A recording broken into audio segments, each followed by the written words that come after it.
आधी रात का समय था। आसमान में काले बादल छाए हुए थे और ठंडी हवा सुनसान रेलवे स्टेशन की टूटी खिड़कियों से सीटी जैसी आवाज निकाल रही थी। उत्तर भारत के एक छोटे से गांव के बाहर बना कालागढ़ स्टेशन वर्षों से लगभग बंद पड़ा था। दिन में भी वहां मुश्किल से कोई ट्रेन रुकती थी, लेकिन उस स्टेशन के बारे में एक ऐसी अफवाह मशहूर थी जिसे सुनकर लोगों की रूह कांप जाती थी। कहते हैं कि हर साल अमावस्या की रात ठीक 2:13 बजे एक रहस्यमयी ट्रेन वहां से गुजरती है। एक ऐसी ट्रेन जो कभी नहीं रुकती और जो भी उसे देखने की गलती करता है वह या तो पागल हो जाता है या हमेशा के लिए गायब। लोग उसे मौत की ट्रेन कहते थे। आर्यन, जो एक यूट्यूबर था और भूतिया जगहों की वीडियो बनाता था, इन कहानियों को सिर्फ अंधविश्वास मानता था। अपने चैनल की लोकप्रियता बढ़ाने के लिए उसने तय किया कि वह उस ट्रेन का सच दुनिया के सामने लाएगा। गांव वालों ने उसे बहुत रोका।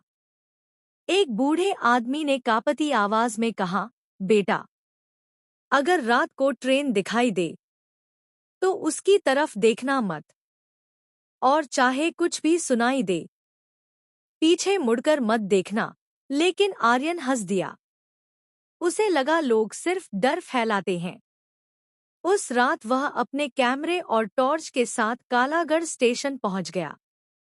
स्टेशन पूरी तरह वीरान था। प्लेटफॉर्म पर पड़े पुराने बेंचों पर धूल जमी हुई थी। घड़ी बंद थी, लेकिन उसकी सुइयां अजीब तरह से 2:13 पर अटकी हुई थी। हवा में सड़ांध जैसी गंध थी। दूर कहीं कुत्ते रो रहे थे। आर्यन ने कैमरा ऑन किया और रिकॉर्डिंग शुरू की। वह मजाक उड़ाते हुए बोला, दोस्तों, आज हम पता लगाएंगे कि इस भूतिया ट्रेन का सच क्या है। तभी अचानक उसका कैमरा अपने आप बंद हो गया। उसने दोबारा ऑन करने की कोशिश की, लेकिन स्क्रीन पर सिर्फ काली परछाइयां दिखाई दे रही थी। समय धीरे धीरे 2:13 के करीब पहुंच रहा था। तभी स्टेशन की पुरानी लाइटें एक एक करके जलने लगी। प्लेटफॉर्म पर ठंडी हवा इतनी तेज चलने लगी कि आर्यन के हाथ कांप उठे। अचानक दूर अंधेरे से ट्रेन की सीटी सुनाई दी। वह आवाज इंसानी नहीं लग रही थी, जैसे हजारों लोग एक साथ चीख रहे हों। पटरी जोर जोर से कांपने लगी। आर्यन ने टॉर्च आगे की तरफ घुमाई और उसका दिल रुक गया। घने कोहरे के बीच से एक लंबी काली ट्रेन धीरे धीरे दिखाई देने लगी। उसका इंजन पूरी तरह जला हुआ था, जैसे किसी भ। आर्यन डर गया, लेकिन उसकी जिज्ञासा अभी भी खत्म नहीं हुई थी। उसने ट्रेन के आखिरी डिब्बे की तरफ दौड़ने की कोशिश की। तभी उसके कानों में किसी बूढ़ी औरत की फुसफुसाहट गूंजी, मत जाओ। जो इसमें चढ़ा वो कभी वापस नहीं आया। आर्यन पीछे मुड़ा, लेकिन वहां कोई नहीं था। जब उसने दोबारा ट्रेन की तरफ देखा तो उसकी रफ्तार अचानक बहुत धीमी हो गई। आखिरी डिब्बे का दरवाजा अपने आप खुल गया। अंदर सिर्फ अंधेरा था, जैसे किसी अदृश्य ताकत ने उसे खींच लिया हो। आर्यन धीरे धीरे ट्रेन के अंदर चला गया। अंदर कदम रखते ही दरवाजा जोर से बंद हो गया। डिब्बे में घुप्पा अंधेरा था। सिर्फ ऊपर लगी पुरानी लाल लाइट झपक रही थी। अचानक उसे महसूस हुआ कि सीटों पर बहुत सारे लोग बैठे हैं, लेकिन कोई हिल नहीं रहा था। आर्यन ने कांपते हुए टॉर्च ऑन की। रोशनी पड़ते ही उसका गला सूख गया। सभी यात्री मृत थे।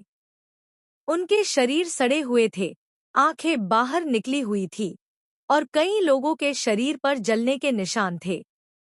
फिर भी वे सब मुस्कुरा रहे थे।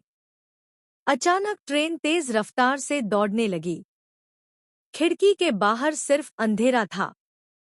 तभी स्पीकर से खरखराती आवाज आई, अगला स्टेशन मृत्यु। पूरा डिब्बा अचानक ठंडा हो गया। आर्यन ने दरवाजा खोलने की कोशिश की, लेकिन वह नहीं खुला। तभी उसे अपने पीछे किसी के सांस लेने की आवाज सुनाई दी। उसने धीरे धीरे मुड़कर देखा। वही छोटी लड़की उसके बिल्कुल पीछे खड़ी थी। अब उसका चेहरा पूरी तरह जला हुआ था।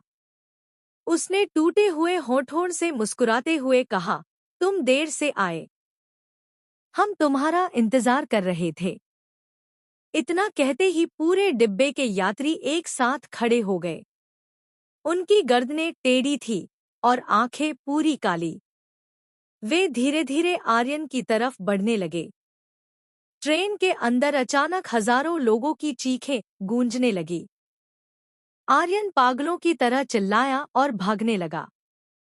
तभी उसे अगले डिब्बे में एक अखबार दिखाई दिया। उस पर हेडलाइन छपी थी, कालागढ़ एक्सप्रेस दुर्घटना में 300 यात्रियों की मौत। तारीख देखकर उसके पैरों तले जमीन खिसक गई। वह हादसा ठीक 25 साल पहले उसी दिन हुआ था। अचानक ट्रेन एक सुरंग में घुस गई और पूरा डिब्बा अंधेरे में डूब गया।